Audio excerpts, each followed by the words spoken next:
This is Crue Cast, a podcast about the most infamous band in rock history, Motley Crue. Your resident Crue head, Jason, here with you. And thank you for listening to the podcast. Please hit that subscribe button if it's the first time, whatever platform you're listening on, and share with a fellow Crue head. That's how we continue to grow. And of course, follow at Crue Cast on Facebook, Instagram, and Twitter.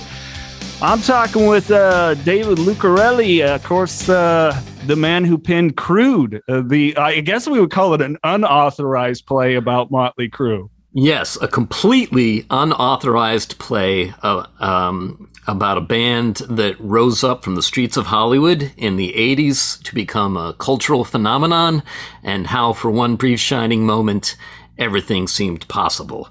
And with the caveat that this play is not authorized or endorsed by Motley Crue or any of its members. Well, it was cool. Thank you for sending me the link. Of course, we could probably throw that in the description if people maybe want to watch it after the fact, but you're doing the last run of shows for this. Yeah, so we did 5 sold-out shows as part of the Hollywood Fringe Festival, and for those of you who don't know, it's a really cool festival throughout the month of June in Hollywood, where they put on hundreds of plays, all within Hollywood, in very small theaters. You know, our theater held 49 people, and we had a great run. So they asked us to come back and do 3 encore shows, which we're doing this coming Friday, Saturday, and Sunday at 8 p.m. nightly at the Flight Theater, the Complex Hollywood in Hollywood, and we're just excited to do a few more shows. Yeah, it's a very clever play, and when I started watching, I was like, okay, how's it gonna play on this? How's it gonna play on that? And what and then all of a sudden I was surprised with some humor, and I'm sitting and laughing. I mean, just the way you did the narrator, so to speak, had my attention to start with. Yeah. Well, the whole reason this play came about was because sometime around 2019, rather, I had read The Dirt, and I knew The Dirt movie was coming out. And, after I saw that movie, I thought to myself, well, this is really good for what it is. It captures the overall spirit of the band, but it's also only one aspect of who they were. And as a lifelong fan of the band, I've been, a huge fan since the early to mid 80s. I just thought to myself, well, this is broad strokes how they're going to be remembered. They're going to be remembered as this band that did a lot of drugs and had a lot of sex and got in trouble with the law. And that's all very true as far as it goes. But there's so much more to them than that. There's so much more substance. Their personalities were so much more interesting.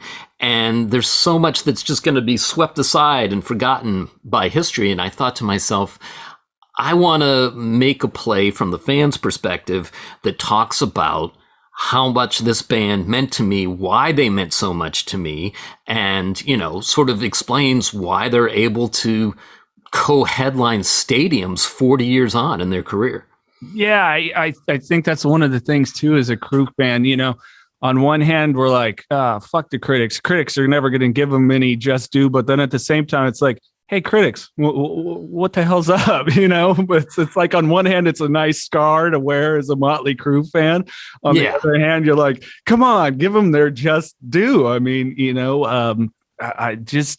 wouldn't have thought those 4 guys thrown together, such different backgrounds, would create what they did. It's really one of those situations. The sum of the parts, or the whole is greater than the sum of the parts. Absolutely. And, obviously 4 extremely talented individuals. And I think each one of them is so idiosyncratic, about what they bring to the band. Obviously Nikki is, people talk about Kurt Cobain being Generation X's premier songwriter and lyricist, but maybe because I'm a little bit older,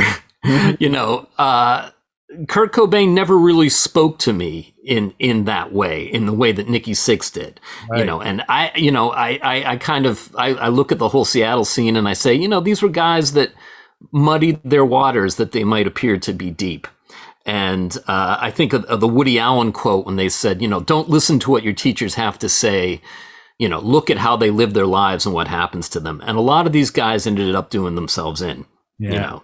And you could say there, but for the grace of God with Nikki, but at the same time, I just felt a strong connection with him right out of the gate, because he came from a broken home and I'm a child of divorce, like many members of Generation X. But I just, if you look back at the early interviews that these guys gave, they were really an interesting combination, Nikki particularly, of kind of idealists and hedonistic nihilists at the same time. I just don't think that they get nearly enough credit for what they were doing. Like a song like "Fight for Your Rights," talking about racial harmony at a time in our country when the race, there's a lot of racial tension. And I mean, not that there isn't today, but, and so, I wanted to include that in the play. Nikki gave an interview very early on where he talked about, our fans might be looked down upon by society, but I'll tell you what, they're smart and they're going to grow up to be the future leaders of the world, and that got me right here. And that stuck with me, for the rest of my days.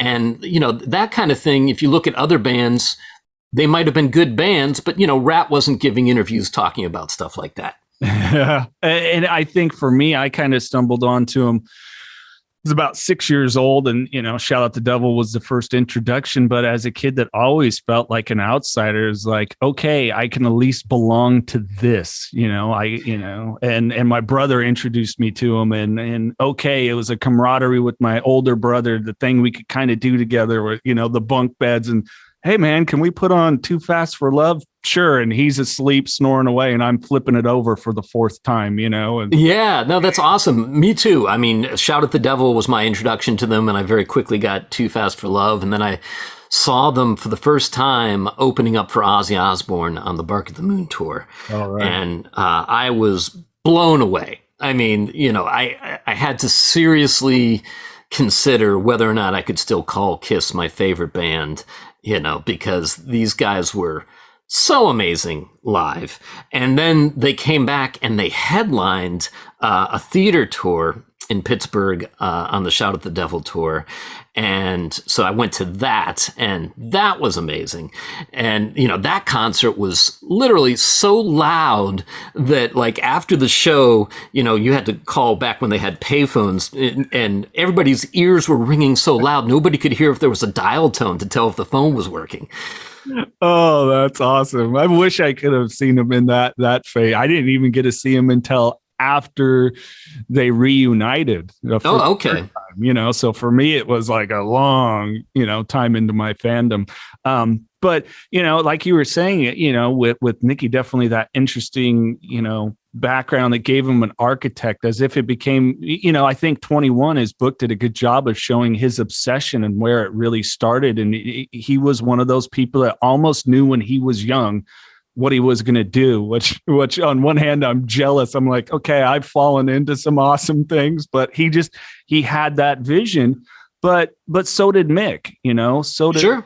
Vince was kind of the one, all right, cool, whatever, I'll go rock out with you guys. But Vince was very intent. And Tommy, oftentimes we forget this is all he's ever done. He was a kid, man. He was a kid. Yeah. You forget he was like, I think 19 years old when he first started joining the band. And, which is, there's from a psychological perspective, not to analyze him, but there's this concept that, once somebody becomes rich and famous, their personalities to some extent become kind of frozen in amber. And, so a lot of rock stars are kind of like professional teenagers, and I think that Tommy Lee is that living example of, like, to this day, he's still that energetic, gregarious guy who's, hard not to love. Yeah, I agree. And then, Mick Mars, I mean, if you, I know you you do some music and things like that. It's just, how can you not love the playing? And when you really, what I've talked about a couple times on here, if you really break down the songs or you hear like a demo version, then what he did with it in the finished product, you're like, oh my God, this guy's guitar playing is brilliant.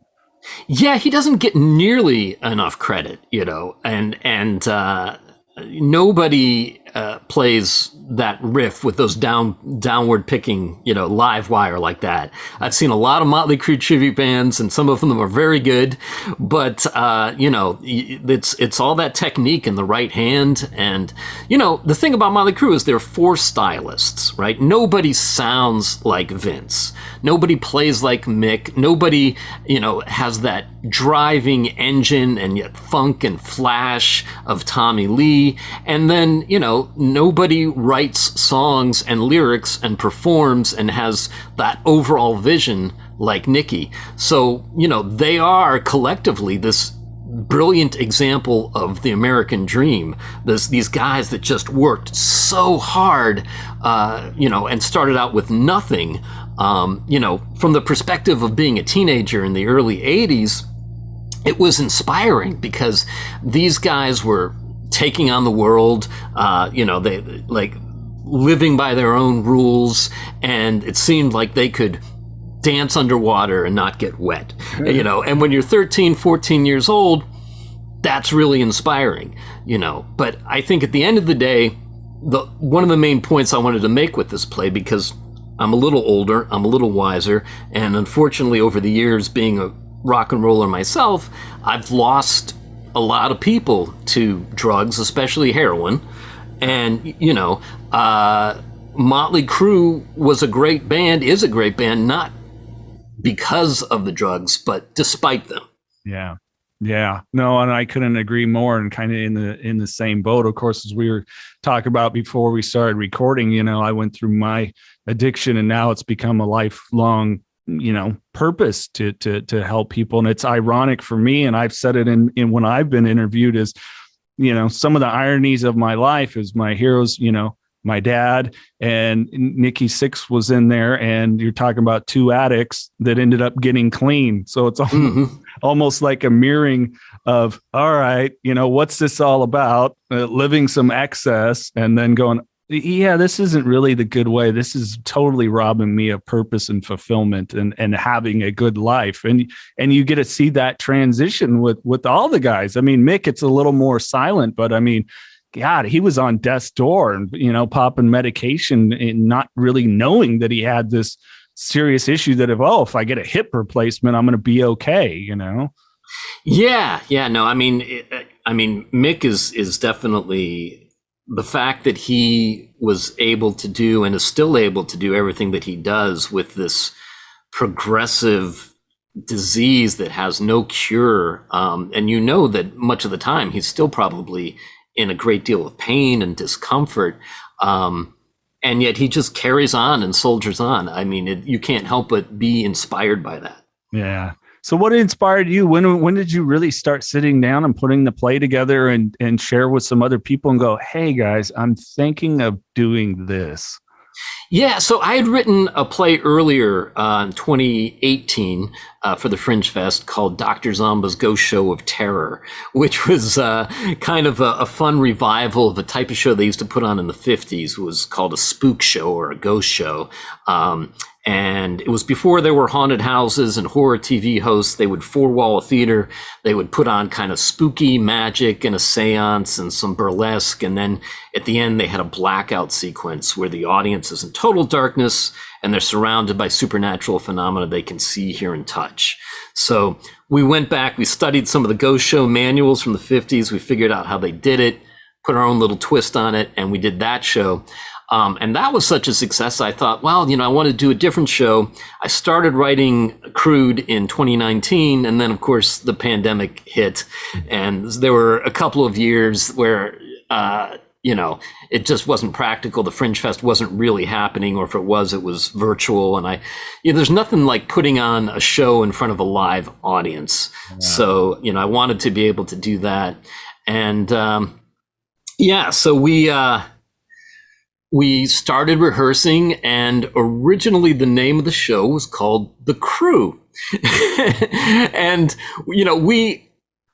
like I said, this is a very, very small production. And, we never thought in a million years we would even be on Motley Crue's radar. But unfortunately, we managed to catch their attention in a negative way, where Nikki Sixx posted that, he wasn't happy about this, that it was totally unauthorized. Now, we had always said that it was completely unauthorized in all of our materials, but, we got a cease and desist from their lawyer saying, we're not happy that you're calling it The Crue. We're not happy with the promotional image that you're using. And you better not be using any of their music or lyrics or song titles or album titles or anything like that. Nothing copywritten or trademarked. Well, we weren't, so that wasn't really a problem. But we immediately changed the name of the play and the promotional campaign, and apologized profusely. Said, hey, we never meant to do anything to upset you guys, and we feel like we're in full compliance now, and consulted informally with a couple of music lawyers and went over the play with a fine-tooth comb. Ironically, we ended up making a couple minor changes in the play just to cover all of our bases, and I think it actually ended up making the play stronger. So, like Nietzsche said, that which does not kill you makes it stronger. Motley Crue fans have come and seen the play 201. They've very much enjoyed it. I don't want to give away everything that happens in the play because we still have a few performances, but there's, I would say, virtually no overlap between any of the stories in The Dirt and the stories that we're telling in Crude. When I was growing up, I would read in Circus Magazine and Hit Parader that, Nikki stole an instrument when he didn't have the money for it and whatnot. And I thought, oh, that's interesting. Like that's something he's talked about in multiple places that would be interesting to dramatize the exact logistics of how he would have done that, So that's kind of fun. And then we've had people that are just theater people that have seen the show and didn't really know that much about Motley Crue, and they've come up to us and they said, "Oh man, I thought these guys were just a hair metal party band. I didn't know that they were so interesting and had so much substance to them. Now I want to go and listen to their music and really check them out." So hopefully we've helped the band make a few new fans too. Absolutely. Yeah. I'm glad that it was in there, because even as a kid, I remember, and probably watching way too young, Motley Crue Uncensored on VHS, but Nikki telling that story, I snuck the gold top Les Paul into my case, and, it started. So he was talking about, that was what, 86, 87, something like that. Because I think Theater of Pain had just come out. So it was like 87-ish or something like that. So, yeah. So it's one of those lores that lives on, it's one of those important stories, just like Tommy talking about banging away on the pots as a kid, Right. Playing along to Kiss's Firehouse, if I recall. Yeah. I'm a fellow Kiss fan too. So that's pretty funny how, you were like, I think this is replacing my favorite band. And I can mirror that. I was the kid that had the Trapper Keeper with Kiss on it. And then, here comes this Motley Crue thing. It's like, whoa, what the hell is this? This is gnarly. Yeah, no, to this day, Kiss and Motley are my two favorites. In fact, my wife and I were going on the Kiss cruise this fall. So, it's, I got a funny story I could tell you. This is not really Crue related, but I see your Tool shirt, right? I saw Tool play a show at the Whiskey. Oh, wow. Yeah, like before they, were big at all. And like, I want to say it was on a bill with White Zombie before they were anybody, and like the Lynch Mob, That's a gnarly lineup. Yeah, and I gotta say, man, like they were so intense live. This was when Maynard was still like getting, like, I felt like he was literally gonna jump off the stage and start pummeling people at any given moment. He was so intense. Yeah, he's still a gnarly dude. I had because I worked in radio for like 20 years, and I tried to get an interview with him, and I had a couple people like, there's a couple people you don't want to interview, Maynard and Marilyn Manson. I'm like, yeah, I'll skip on Marilyn Manson, but no, man, if you're intelligent, you can have a conversation, but if you're just sitting there asking stupid questions, he's going to bury you real fucking quick. Okay. Yeah, I can see that. One of those guys, it's like, I'm a well-learned person. I'm going to have a good conversation. If not, this is going to become comical at your expense really fast. And unfortunately, never worked that one out. But, hey, we digress. We do.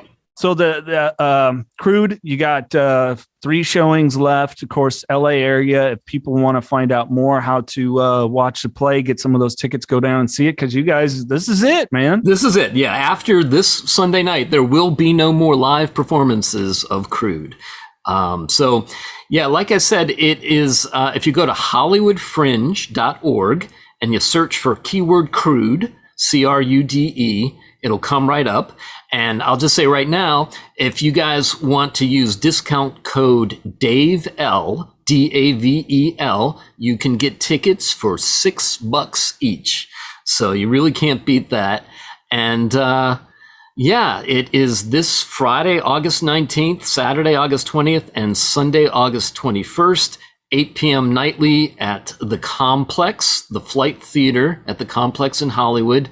It's funny. It's actually on Santa Monica and Wilcox, which is where Guns N' Roses took a very famous photo of them hanging outside a liquor store. It's right on that corner. So it's, part of the Hollywood neighborhood that Motley Crue came out of and Guns N' Roses hung out in. And, we are, like Nikki Sixx said, we are the extremely real thing. Yes, sir. All right, let's talk about Dave and your fandom of the Crue. Favorite album? I got to go Shout at the Devil, but Too Fast for Love is a real close second. Yeah, I'm with you on that. All right, top 3 favorite Crue tracks. Okay, number 1, Danger. That's the song that I wish that they would pull out, and I don't think they've ever done it live. Right. But to me, that is such a great example of Nikki as a street poet, right? There's that famous poem by Robert Frost, 2 roads diverged in the wood, and I chose one, and it made all the difference. And what's great about that poem is there's this ambiguity there. He never says whether choosing the road less traveled by was actually a better choice or a worse choice. It just made all the difference in his life. And, there's you get some of that poetry in Danger when Nikki says, tattooed lies, distant eyes, Hollywood. It's been 10 long years of tears and fears. The end is near. That could be a good thing, or that could be incredibly ominous. And I just love everything about that song. Let's see. Number 2, I got to go probably with Shout at the Devil. I mean, one of the premier anthems, and just the impact of that song to this day. It has this energy and this viciousness of it that, like, whenever it comes on, I can't help but just like pump my fist in the air and bang my head along to it. Definite ferocity to it. And it pissed our parents off, which was great. It absolutely did. Yeah. So that was a bonus. And, let's see, number 3. I mean, you're talking about a band that has so many great songs. So I would say it's probably a toss up between Livewire, because again, Fast, Young, Running Free, A Little Bit Better Than I Used to Be is such an artfully expressed sentiment that is simple, and yet everybody can relate to that. Everybody can relate to being young and on the streets and feeling invincible, like you could take on the world and take your fist and break down walls. And so, I'd say it's a cross between that and also Wild Side, I think, is just an amazing tune that really captures the grit and the grime of, living in Hollywood, which I can say, as somebody who still lives in Hollywood, I can relate to all of that. Yeah, I mean, I just immediately the lyric, a baby cries, a cop dies, another day paid on the wild side. It's like, oh yeah, it's right, the stuff that's going on that is out there. It really did have, it's fun, it's great. That driving bass line, I think it's the first bass line I ever learned when I started playing bass, and I'm still a terrible bass player. But that's neither here nor there. But it was that wonderful thing. And then when you really started to listen, like, yeah, it's a fun song, but yet at the same time, it's kind of dark. And, they had a great way of always doing that kind of a pop hook feel, but yet sometimes really delivering a grimy message to you without you really interpreting it maybe that way initially. Right, which is the great thing about the band, I think, is that there's an interview where Nikki talks about fight for your rights. And he says, this band is against prejudice of any kind. And if we can help the world come together in any way whatsoever, then, that's what we want to do. And, that's such an inspiring message. At the same time, he was writing FTW on his shoulder, So, he was a complicated, multifaceted guy who, was able to, almost in a subversive way, with Vince's sugary, sweet pop melodies, get across these sentiments that were not typical for mainstream hard rock bands. Absolutely. Yeah, they just had that magical way of doing that. Hey, they hooked us, the great riffs, everything else. But yeah, lyrically and what the vibe was, for me, like I told people, is always felt and still takes me back to a place of feeling danger. That's the only way I could put it. Yeah, no, it's funny. I went and saw the Theater of Pain tour, and at the time they were pretty much the most dangerous band in America, and nobody thought that tour was even going to happen or they were going to be able to continue. It was their first headlining tour.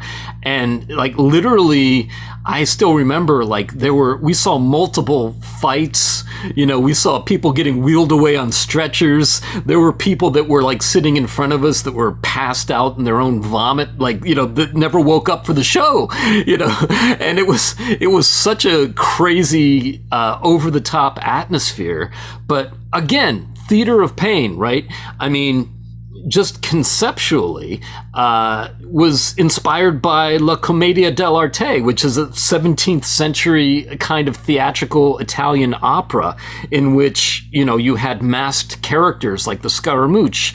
And at the same time, Nikki had read this essay called Theater of Cruelty by Anton Artaud, where he talked about assaulting the audience, disorienting the audience, making the volume so loud, making the visuals shocking, making the lights blinding, and in a way to basically set people free, to unlock their inner truths, and you could see that in Theater of Pain, where for the first time, like the lights that went off was like the biggest, photo blast from a camera you've ever seen, where like the light, your eyes would be flashing, and with the lights, they were so bright. And again, no other band at that time was taking these kinds of esoteric, disparate concepts and then retooling them to work for a mainstream hard rock audience. But that's not really talked about. So again, something that we wanted to talk about in the play. Yeah, well, and you guys nailed it. Of course, like Dave said, and we'll put that ticket link in the podcast description. Make sure that you guys check it out if you're in the area. And hey, Dave, I know this is a bonus episode, but let's have you on again. I mean, if you want to pick some topics that are really fascinate you or something, come back on and we'll rap out about it. Sure, man. This has been a total pleasure. I so appreciate you having me on. You have a great rest of your day. Please hit that subscribe button if it's the first time, whatever platform you're listening on, and share with a fellow Crue head. That's how we continue to grow. And of course, follow at Crue Cast on Facebook, Instagram, and Twitter. And on that note, Crue heads are best. Fuck the rest.